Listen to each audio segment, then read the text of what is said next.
नमस्कार दोस्तों, आप सभी का आपके अपने YouTube चैनल जीएस दरबार में हार्दिक स्वागत है। मेरा नाम है आशीष। दोस्तों, आज हम लोग इस वीडियो के माध्यम से हर्षवर्धन के बारे में पढ़ेंगे। तो आप सब हेडिंग डाल लें, हर्षवर्धन। हर्षवर्धन।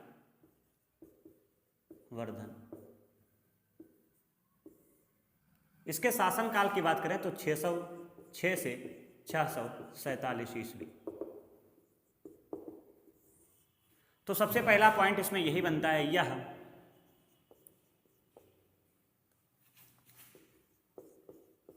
अंतिम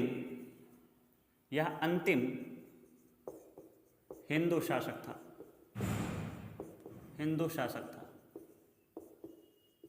यह अंतिम हिंदू शासक था।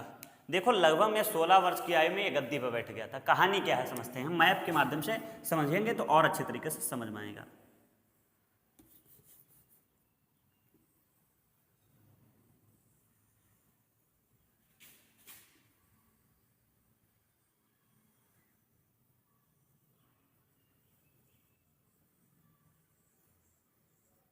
समझते हैं कि देखो, यहां पे है थानेश्वर।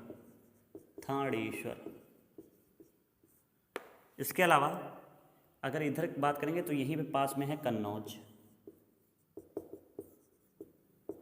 इसके बाद में यहाँ पे पश्चिम बंगाल वाले क्षेत्र में यहाँ पे है गौड़ वाला क्षेत्र। गौड़ वंश चलता था यहाँ पे। यहाँ पे बात करें ये थानेश्वर वाले क्षेत्र में, तो यहाँ पे पुष्यमित्र वंश चलता था। इसके अलावा यहाँ पे याद रखें, असम वाले क्षेत्र में यहाँ पे कामरूप वंश चलता था। इसी तरीके से यहाँ पे सीमा डिवाइड करती है, उड़ीसा वाला छोड़ के इधर महाराष्ट्र वाले क्षेत्र में, और इधर गुजरात वाले क्षेत्र में यहाँ पे महाराष्ट्र जो पड़ता है, यहाँ पे वंश चलता था।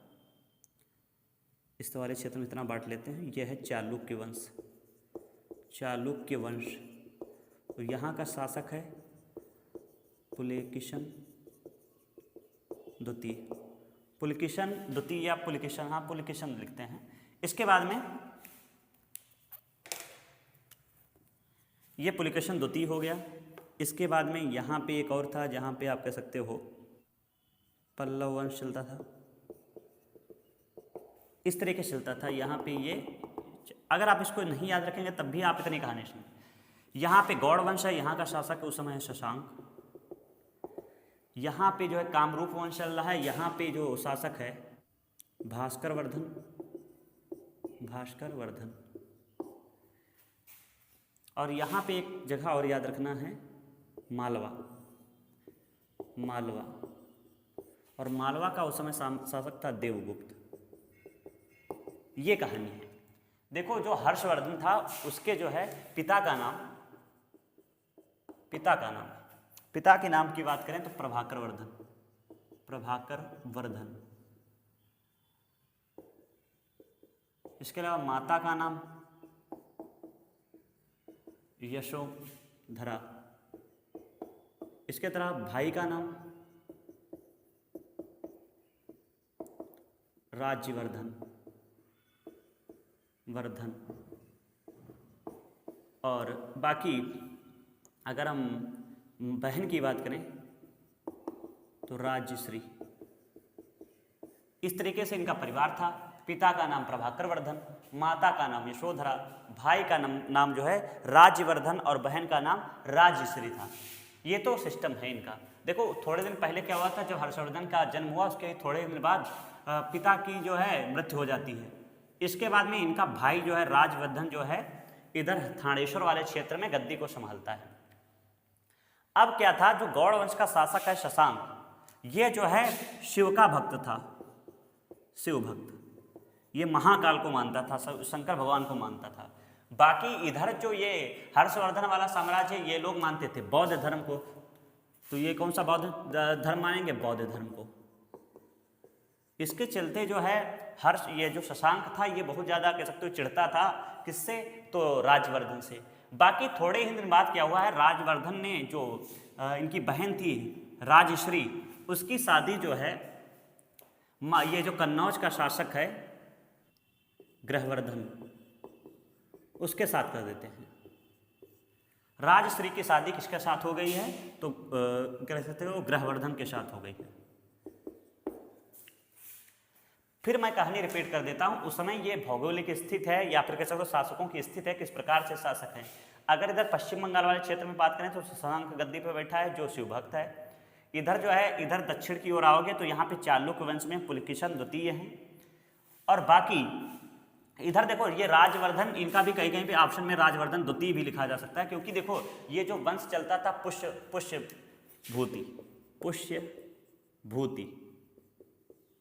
पुष्यभूति वंश, ये पुष्यभूति कर लेना इसको भी, पुष्यभूति।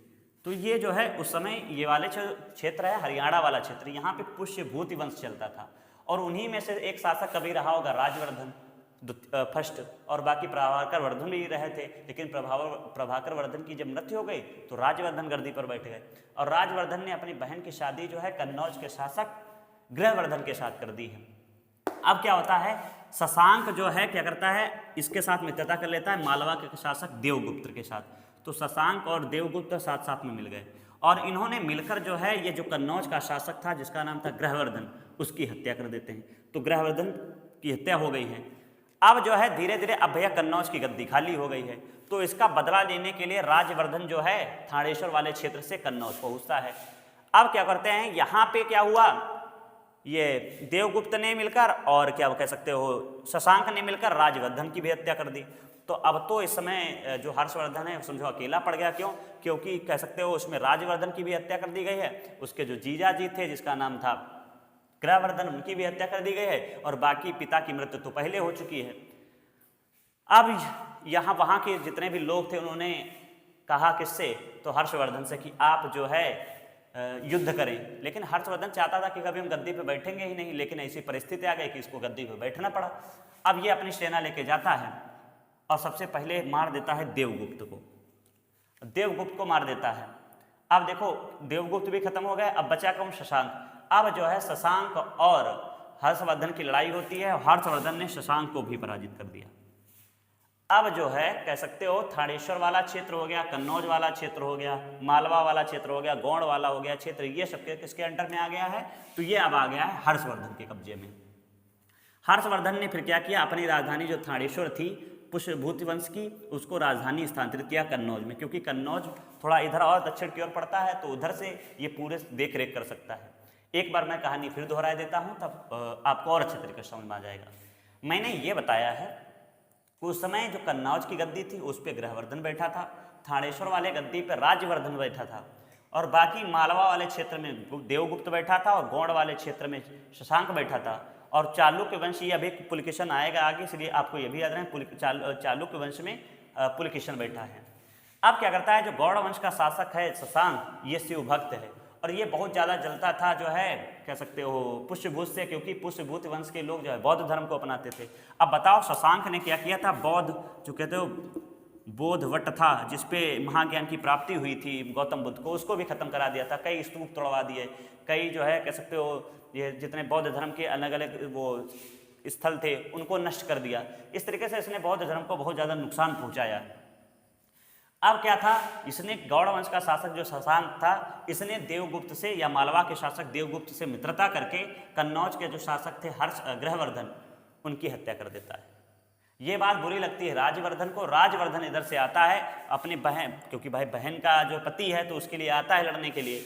अब क्या होता है, यहाँ पे राजवर्धन की भी हत्या कर दी जाती है। ये बात जब पता चली हर्षवर्धन को, हर्षवर्धन तो बिल्कुल अकेला पड़ गया, तो लेकिन हर्षवर्धन लड़ने के लिए आता है और देवगुप्त की हत्या कर देता है, और थोड़े ही दिन बाद शशांक की भी हत्या कर देता है। अब जो है लेके थानेश्वर, मालवा, कन्नौज और इधर ये तुम्हारा गौड़ वाला क्षेत्र, इसमें सब कहीं क्या है जगह खाली बच गई है, तो गद्दी पे अब कौन बैठ जाएगा, तो हर्षवर्धन गद्दी पे बैठ गया। तो इस तरीके से इसका विस्तार हो जाता है। इसके बाद में अब क्या करता है, जब ये गद्दी पे बैठता है उसके बाद कन्नौज वाले क्षेत्र में अपनी राजधानी स्थानांतरित कर देता है। अब आगे कहानी क्या है, तो इसमें अब मोटे मोटे जो पॉइंट बनते हैं मैं उनको लिखवा देता हूँ जो पेपर में पूछे जा सकते हैं। तो ये तो आपको पहले ये याद रखना है कि पिता का नाम प्रभाकर वर्धन, माता का नाम यशोधरा, भाई का नाम राजवर्धन और बहन का नाम क्या था, राजश्री था।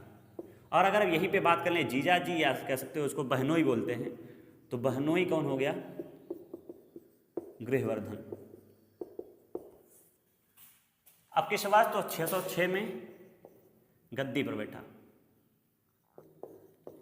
गद्दी पर बैठा। एक मिनट, गद्दी पर बैठा। अब आगे क्या होता है, तो मैंने बताया ना कि इसने अपनी राजधानी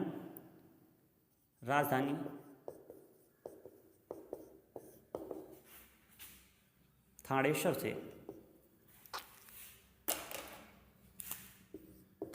से कहाँ स्थानांतरित की, तो कन्नौज स्थानांतरित की। इसने अपनी राजधानी जो है थानेश्वर से कन्नौज स्थानांतरित की। बाकी इसमें एक पॉइंट ये याद रखना है कि इसने शशांक की हत्या की, शशांक की हत्या। इसके शासनकाल में 629 की तरफ ह्वेनसांग भारत आया और लगभग में 629 से लगभग में 645 तक यह भारत में रहा। और इसने एक पुस्तक लिखी थी जिसका नाम है CU की। इसमें इसने हर्षवर्धन के बारे में कई बातें बताई हैं।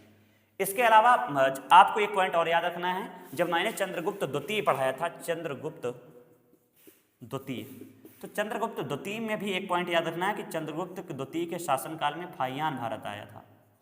ये चीनी यात्री था। तो इस तरीके से याद रखना है कि पूछा जाएगा किसके शासनकाल में ह्वेनसांग भारत आया था, तो हर्षवर्धन के शासनकाल में। फाहियान किसके शासनकाल में आया था, तो जो है चंद्रगुप्त द्वितीय के द्वितीय के शासनकाल में। इसके आगे हम लोग अगर बात करें तो ये जो हर्षवर्धन था ये कवि भी था। तो इसने 2-3 रचनाएं लिखी हैं, जैसे नागानंद, इसके अलावा नागानंद के अलावा प्रिय दर्शिका और इसके बाद में रत्नावली।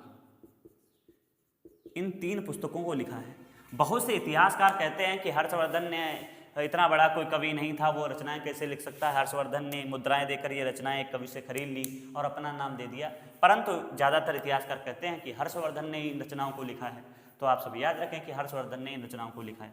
बाकी देखो, मैंने जब अभी मैप बनाया था तो उसमें मैंने लिखा था दक्षिण की ओर चालुक्य वंश चल रहा था और जहाँ पे पुलकेशन द्वितीय गद्दी पर बैठा है, वहाँ पे ये आक्रमण करने जाते हैं हर्षवर्धन, और नर्मदा नदी के किनारे युद्ध होता है जिसमें जो है हर्षवर्धन हार जाता है और पुलकेशन जीत जाता है। इस प्रकार से फिर हर्षवर्धन का शासनकाल 647 ईस्वी में समाप्त हो जाता है। तो इस प्रकार से ये इसका शासन समाप्त हो गया और अंतिम हिंदू मुगल शासक था जो गद्दी पर बैठा था। इस वीडियो में बस इतना ही। आप सभी को ये वीडियो कैसा लगा है कमेंट करके जरूर बताएं।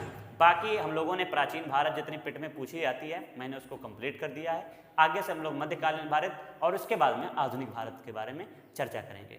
धन्यवाद।